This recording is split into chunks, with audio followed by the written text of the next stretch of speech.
Hello everyone, welcome back to my channel. అందరి ఇంట్లో ఈజీగా దొరికే వీటితో ఒక మంచి ఐడియా అయితే చూపించబోతున్నాను. ఇవి ఆల్మోస్ట్ ప్రతి ఒక్కరి ఇంట్లో ఉంటాయి. ఎక్కువ కష్టపడకుండా, ఎక్కువ ఖర్చు పెట్టకుండా ఈజీగా అయితే చేసుకోవచ్చు. ఇక్కడ ఒక ఎక్సెస్ సోప్ మూత, అలాగే 2 ఖాళీ సిరప్ బాటిల్స్ అయితే తీసుకున్నాను. వీటికున్న లేబుల్ రిమూవ్ చేసేసి ఇలా ఒక మార్క్ అయితే పెట్టుకోవాలి. అంటే చిన్న కప్ సైజ్ వచ్చే విధంగా ఇలా రౌండ్ గా మార్క్ చేసేసుకోవాలన్నమాట. ఇలా డ్రా చేసుకున్న దాన్ని కట్ చేసుకోవాలి. ఇలా 2 ఒకటే సైజ్ వచ్చే విధంగా కట్ చేసుకోవాలి. ఇప్పుడు ఇటువంటి గ్లిటర్ షీట్ అయితే ఒకటి తీసుకున్నాను. నేనైతే గోల్డ్ కలర్ తీసుకున్నాను. మీకు కావాలంటే వేరే కలర్ ఏదైనా తీసుకోవచ్చు.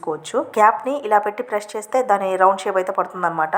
దాన్ని కట్ చేసుకోవాలి రౌండ్ గా కట్ చేసుకున్న తర్వాత ఈ క్యాప్ కి గమ్ అప్లై చేసి మనం కట్ చేసి పెట్టుకున్న రౌండ్ ఉంది కదా, దాన్ని అయితే అంటించుకోవాలి. ఇలా షీట్ ని అంటించుకున్న తర్వాత 5 నిమిషాలు వదిలేస్తే ఆరిపోతుంది. ఇప్పుడు కట్ చేసి పెట్టుకున్న కప్స్ ఉన్నాయి కదా, వాటికైతే ఇటువంటి గోల్డ్ కలర్ టేప్ అయితే తీసుకున్నాను. ఒకవేళ మీరు చేసుకోవాలనుకుంటే ఈ టేప్ ప్లేస్ లో పెయింటింగ్ అయినా లేదా క్లాత్ పీసెస్ అయినా అంటించుకోవచ్చు. ఇలా మొత్తం కవర్ అయ్యేలాగా గోల్డ్ టేప్ అయితే వేసేసాను రెండింటికి కూడా. ఒకవేళ మీ ఇంట్లో సిరప్ బాటిల్స్ కూడా లేకపోతే నేను చూపిస్తున్న సైజ్ లో ఏ కప్స్ ఉన్నా కూడా అవి అంటించుకోవచ్చు అనమాట. చూడండి, రెండింటికి ఈ విధంగా అయితే అంటించేసాను. ఇప్పుడు వీటిని పక్కన పెట్టేసి ఈ సోప్ క్యాప్ ఉంది కదా, దీనికైతే ఇలా గమ్ అప్లై చేసుకుంటున్నాను 2 సైడ్స్. ఇలా గమ్ అప్లై చేసుకున్న తర్వాత ఈ కప్స్ ఉన్నాయి కదా, వాటిని అయితే ఇలా అంటించేసుకోవాలి. కాసేపు వదిలేస్తే కంప్లీట్ గా డ్రై అవుతాయి. ఇలా డ్రై అయిన తర్వాత కార్డ్బోర్డ్ అయితే తీసుకొని మనం కట్ చేసి పెట్టుకున్న సిరప్ కప్స్ ఎంత వెడల్పులో అయితే ఉన్నాయో అంత వెడల్పుగా ఇలా రౌండ్స్ అయితే గీసుకుంటున్నాను. ఇలా గీసుకున్న 2 రౌండ్స్ ని కట్ చేసేసుకోవాలి. చూడండి, రెండింటిని ఈ విధంగా కట్ చేసుకున్న తర్వాత వీటికి పెయింట్స్ అయితే వేసుకోవాలన్నమాట. ఇలా ఫస్ట్ ఒక రౌండ్ తీసుకొని